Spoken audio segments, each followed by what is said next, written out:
আজকে রবিবারটা কে কেমনভাবে কাটালো আমাকে কিন্তু জানিও। আর আমার আজকে সকাল থেকে মানে বেলা অবধি বেশ কি বলবো দৌড়াদৌড়ি করেই কাটলো। একটু ঘরটর পরিষ্কার করছিলাম, আজকে যেহেতু সবাই বাড়িতে আছে তো ওই জন্যই ভাবলাম একটুখানি আজকেই ঘরটা পরিষ্কার করি, কারণ তাহলে সবার একটু হেল্পও পাওয়া যাবে। একা একা হলে না পুরো দিন আমার লেগে যেত। ওই জন্য যেহেতু সবাই বাড়িতে ছিল সবার সাহায্য নিয়েই করাটা ভালো, একটু চালাকিই করলাম। একা করতে তো ভালো লাগে পরিষ্কার করে নিজের মতো করে, কিন্তু কেউ পাশে থাকলে তখন মনে হয় তার থেকে একটু সাহায্য নেই, একটুখানি রেস্ট নেই, তাই না? আর ঘর পরিষ্কার করতে আমার তো ভীষণ ভালো লাগে। আমি ছোট থেকেই ঘর পরিষ্কার করতে আমি খুব ভালোবাসি। মাঝে মাঝেই একটু জিনিসপত্র এদিক ওদিক করতে, একটু মানে নড়াচড়া করালে না আমার মনটা যাই না কেন বেশ শান্তি লাগে। বেশ কি বলবো, একটুখানি কাজকর্মের পরে একটু রিল্যাক্স ফিল করি, সত্যি কথা একদম মন থেকে বলছি। যাই হোক, এই কাজকর্মের সাথে সাথে ওইদিকে আমি কিন্তু ভাতটাও করে নিচ্ছিলাম, কারণ আজকে হাজব্যান্ড আছে ঘরে, ছেলে মেয়ে দুজনেই আছে, তো আজকে সেরকমভাবে কিছু রান্না হয়নি। আর এই টেবিল ল্যাম্পটা না আমি বেশ অনেকদিন যাবত দেখছিলাম খারাপ হয়ে গেছে, কিন্তু হঠাৎ জ্বালিয়ে দেখলাম পরিষ্কার করার পর অন হয়ে গেল। বেশ ভালো লাগলো, মনটা খুশি খুশি হয়ে উঠলো। আর সোফার কভারগুলো অনেক দিন ধরে পেতে রেখেছিলাম, বেশ ময়লা হয়ে গেছে, সেইগুলো চেঞ্জ করে নতুন আবার পাতলাম। যাই হোক, কেমন লাগছে আমায় জানিও। আমার ড্রয়িং রুমটা, এটাই আমার ড্রয়িং রুম, এখানে আমার ম্যাক্সিমাম টাইম কাটে।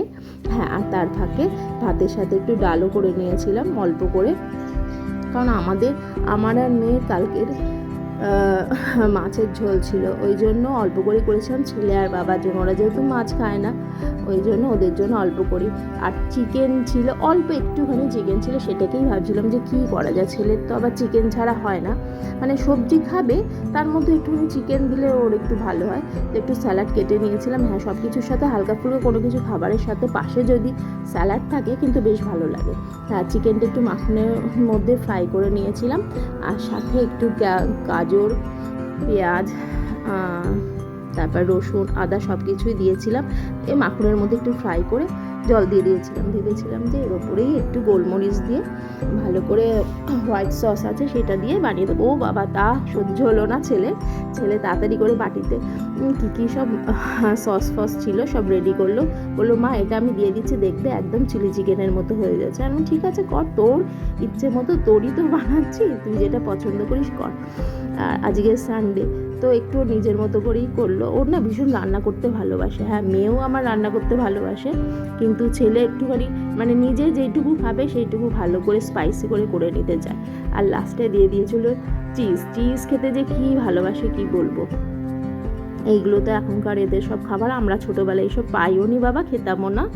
যা দেখতেই পাচ্ছ এরকম জিনিসটা দাঁড়ালো, কিন্তু খেয়ে যখন ছেলে বললো মা এটা দারুণ হয়েছে, আমার ক্রেডিটটা কিন্তু আমার না, তুই বানিয়েছিস। আর শিখে নিয়েছিলাম ডাল, পাঁপড় ভাজা, আচার, আর চিকেনের এটাকে কি বলে আমি জানি না। শেষে ছেলে বললো মা এটা না চিকেন ভর্তা লাগছে, চিকেন ভর্তার মতো লাগছে, এটা আবার বানিয়ে। তো বললাম ঠিক আছে, এটা বানানো তো কোনো সমস্যাই নেই, খুব ইজি। সব কিছু দিয়ে লাস্টে একটুখানি সস দিয়ে গোলমরিচ আর চিলি ফ্লেক্স এইসব দিয়ে দারুণই হচ্ছে। যখন খেতে তখন মাঝে মাঝেই বানানো যাবে, কোনো প্রবলেম নেই। যাক, ভাতের সাথে তখন রুটি করতে আমার একদম ইচ্ছে করছিল না, ওটাই দিয়ে দিয়েছি। আমার সত্যি বলতে কি ছেলে মেয়ে আর আমার হাজব্যান্ড সবাই একদম লক্ষ্মী ছেলে মেয়েরা, আমি যা দিই তাই মুখ বুজে খেয়ে নেয়, আর কোনো টুটা করে না। ওর সাথেই খেয়ে নিল, আচার নিয়ে ভাত দিয়েই খেয়ে নিল। যাই হোক, সকালটা তো আমার এরমভাবেই কাটলো, আর তোমাদের আর কিরমভাবে কাটলো নিশ্চয়ই জানিও। তো ভালো লাগলে কমেন্ট করো। টাটা।